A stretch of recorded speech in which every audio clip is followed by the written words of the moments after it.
1 जून को महामुकाबला, अंतिम चरण का चुनाव, और ऐसे में क्या होगा इसका निष्कर्ष। बात की जा रही है इस समय आरक्षण की। क्या लगता है, आरक्षण की बात विपक्ष कर रहा है, आप लोगों को क्या लगता है, इससे क्या फायदा होने वाला है? हम तो ये चाहेंगे कि किसी को आरक्षण ना मिले, सबको एक समान अधिकार। जो जब एक देश एक चुनाव होने जा रहा है आगे चल के, तो सबको समान आरक्षण होना चाहिए।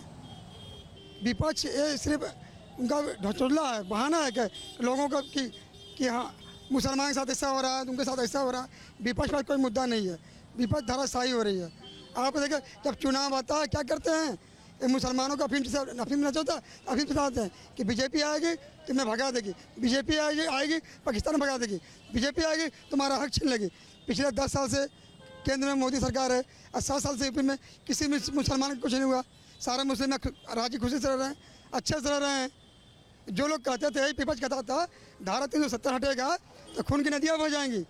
आज सारा धारा 370 हट गया, आज वहाँ के लाखों लोग खुश हैं, वहाँ के लोग खुशी मना रहे हैं। आज वहाँ लाखों पटक जा रहे हैं कश्मीर में। आज विपक्ष पर कोई मुद्दा नहीं है। जो कह रहे हैं कि खटाखट मैं 8,500 रुपये दूंगा, खटाखट 10 किलो राशन दूंगा। इन्हीं के पिता स्वर्गीय राजीव गांधी जी कहते थे मैं केंद्र से भेजता हूँ 1 रुपये खटाखट, जनता के बीच में जाता है 15 रुपये खटाखट। एक कांग्रेस का जुमला है, उनके खुद के स्वर्गीय पिताजी ने कहा था, ये भूल जा रहे हैं। चलिए, क्या लगता है आपको, आप तो बीजेपी से भी हैं, विपक्ष का लगातार ये कहना है कि आरक्षण जो है वो एक बड़ा मुद्दा है इस चुनाव का, क्या दिखाई देता है? देखिए, कांग्रेस जो है हमेशा सभी समाज को बांट के राजनीति करती चली आई है।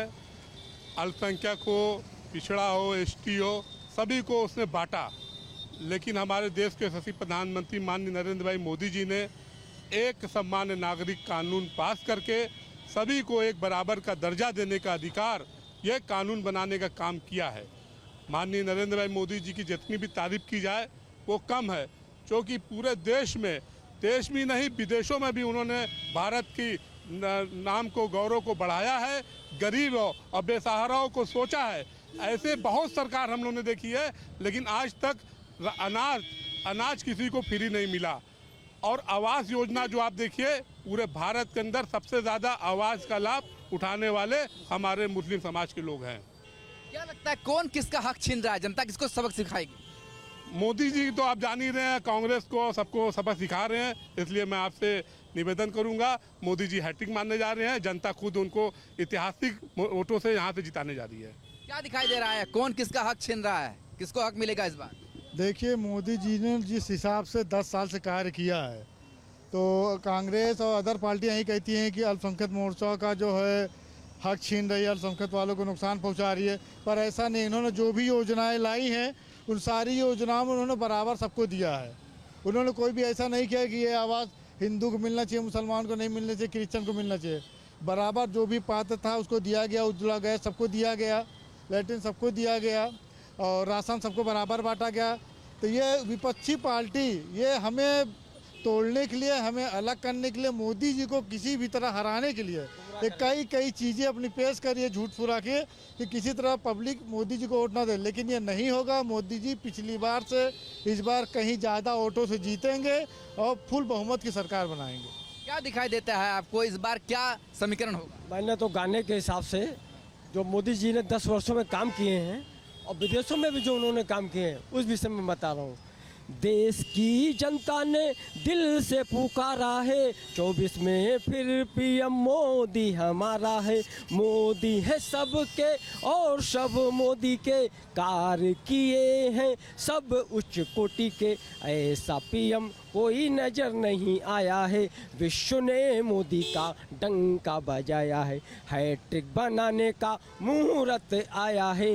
विश्व ने मोदी का डंका बजाया है।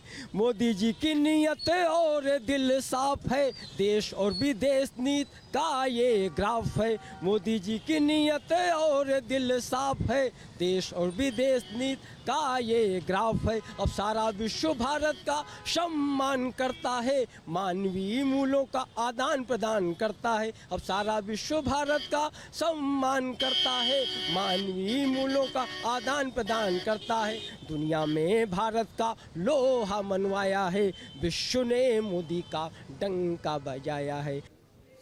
आम जनता आने वाली सरकार से सिर्फ ये सोचती है, और आज अगर मैं बात करूं तो मैं जनता में होटल का प्रतिनिधित्व कर रहा हूं, तो आने वाली पॉलिसीज़ बहुत ही सरल बने, जिससे कि काशी में ना सिर्फ व्यापार बढ़े होटल का, उसके साथ साथ हम होटल ओनर्स के लिए भी चीज़ें काफ़ी आसान हो काम करने के लिए, कि हम अपने आने वाले गेस्ट के लिए, सारे जितने भी पर्यटक हैं उनके लिए हम और अपने जी जान से सेवा दें। यही हमारे आने वाली सरकार से गुजारिश है कि वो पॉलिसीज़ में जो है थोड़ा सा ढील करें और चीज़ों को और स्मूथ होने दें, जिससे व्यापार और व्यवहार दोनों बढ़े।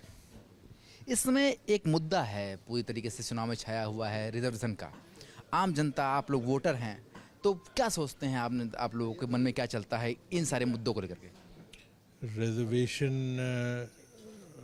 कॉन्स्टिट्यूशन को लेके जो बातचीत चल रही है, अब देखिए सरकार पॉलिटिक्स में सभी लोग हर तरह के क्लेम्स और काउंटर क्लेम्स करते रहते हैं। अब रियलिटी क्या है, जब उन्होंने कह रहे हैं कि रिजर्वेशन ख़त्म करेंगे और वो कह रहे हैं कि रिजर्वेशन नहीं ख़त्म करेंगे, अब आने वाली वक्त ही से पता चलेगा कि क्या हो रहा है, क्या करते हैं, नहीं करते हैं। तो मतलब अभी उसमें कुछ मैं फैसला नहीं ले सकता उसके बारे में। एक वोटर होने के नाते जो आप क्या समझते हैं किन मुद्दों पर ये इलेक्शन हो रहा है? आपके मुद्दे क्या हैं? करीबी प्राइस राइज, डेवलपमेंट जो हमको चाहिए, हमको अपनी सरकार से यही चाहिए।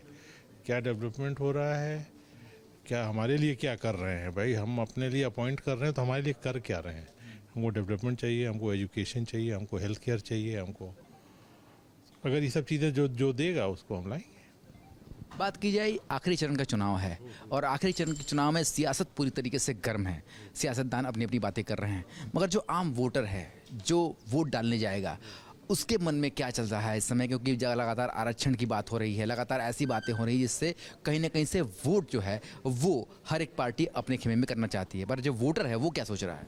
वोटर तो यही सोचेगा जो प्रगति हो, विकास हो, सबका विकास हो, व्यापार का विकास हो, हर चीज़ का विकास हो, वही सोच के देगा कि कौन पार्टी हमारा ध्यान दे रही है, ख्याल कर रही है हर चीज़ पे, और वोटर तो उसी पर वोट देगा।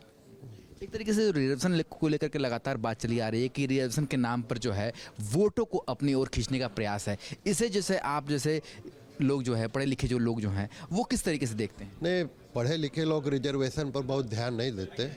हाँ, जो है वो है, उसमें बहुत छेड़छाड़ ना की जाए, जो चल रहा है और क्या। कोई बहुत उस पर हम लोगों का रिजर्वेशन पर बहुत ज़्यादा ख्याल नहीं है। हाँ, मेहनत करना है, प्रगति हो, देश की तरक्की हो, नाम हो, यही है। तो फिलहाल जो लोग हैं वो ये चाहते हैं कि मूलभूत सुविधाओं की पूर्ति होनी चाहिए। आरक्षण के नाम के वोटों का जो एक तरीके से ध्रुवीकरण हो रहा है, इस पर कहीं ना कहीं रोक लगनी चाहिए। वीडियो जर्नलिस्ट शिवम मिश्रा के साथ सुशांत मुखर्जी, न्यूज़ 8 वाराणसी।